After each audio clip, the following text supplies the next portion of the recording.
राजा जनक ने एक भव्य स्वयंवर आयोजित करने का निर्णय लिया।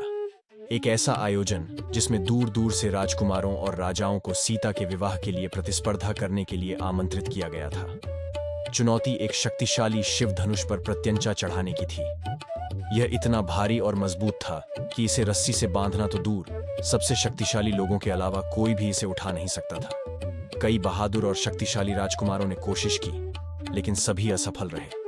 लंकापति रावण इस चुनौती के लिए आया था, लेकिन वह भी असफल रहा। धनुष सिर्फ भारी नहीं था, यह शक्ति, साहस और दैवीय शक्ति का प्रतीक था। पूरा दरबार निराश हो गया और ऐसा लगने लगा मानो राजकुमारी सीता के लायक कोई नहीं था। फिर अपने गुरु विश्वामित्र के मार्गदर्शन में अपने भाई लक्ष्मण के साथ अयोध्या के राजकुमार राम पहुंचे। राम कोई साधारण राजकुमार नहीं थे।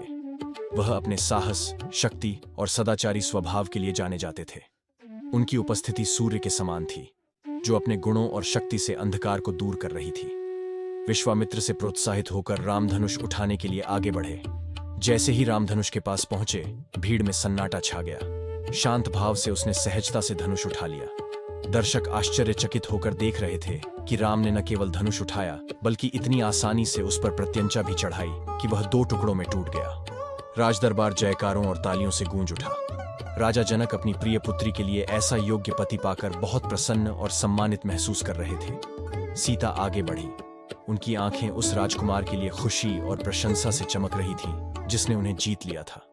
उन्होंने राम के गले में एक माला डाली, जो उनकी पसंद और उनके दिव्य मिलन का प्रतीक था। सीता का स्वयंवर केवल शक्ति की प्रतियोगिता नहीं थी, यह सद्गुणों का उत्सव, धार्मिकता की विजय और प्रेम और धर्म की एक पौराणिक कहानी की शुरुआत थी। और इस प्रकार राम और सीता ने एक दूसरे से वादा किया, जो सभी के लिए प्यार, रोमांच और सबक से भरी यात्रा की शुरुआत थी।